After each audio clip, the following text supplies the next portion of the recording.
My name is Andrew Snyder. I live in Oakland, California, and I would consider myself politically unaffiliated.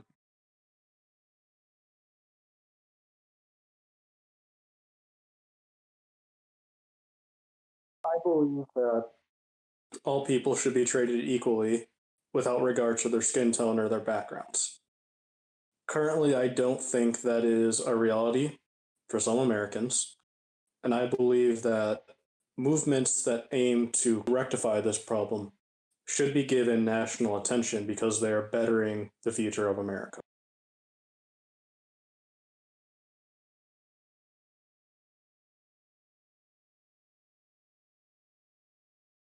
The response to the protests have only gone to show and prove the points that are trying to be made by the protesters.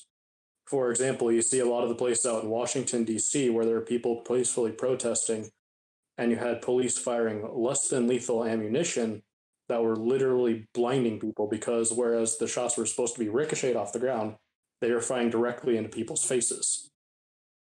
You had media journalists that were being arrested on the scene just without warning. Portland and stuff like that, you had people being carted away in unmarked military vehicles to undisclosed locations that were only promised freedom if they promised to never again go out and protest. It's just flagrant disrespect to their First Amendment rights. So you see all of this stuff going on, and it is proving what the people are trying to prove with the protesting.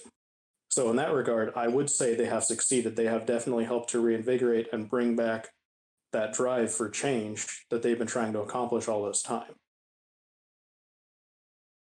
The amount of success they have had beyond that with actually getting, not getting the stuff done, but the end goals of reforming the police and changing them, that's a bit of a mixed bag.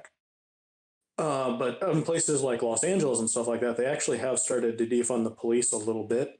Not much because they don't want that much backlash from the unions and stuff, which are incredibly powerful, but they actually have made some progress. And I think they took away $300 billion from the Los Angeles Police Department annual budget.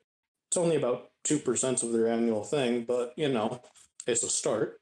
I know, forget the city, but they were experimenting around with using, it's not psychiatrists or therapists, but it's a counselor to go and actually talk about this stuff rather than, bringing in an armed officer. Mm-hmm. So in that regard, I would say they have, but again, there are many, many other parts of this country that had protests and stuff that did not actually get any meaningful change out of it.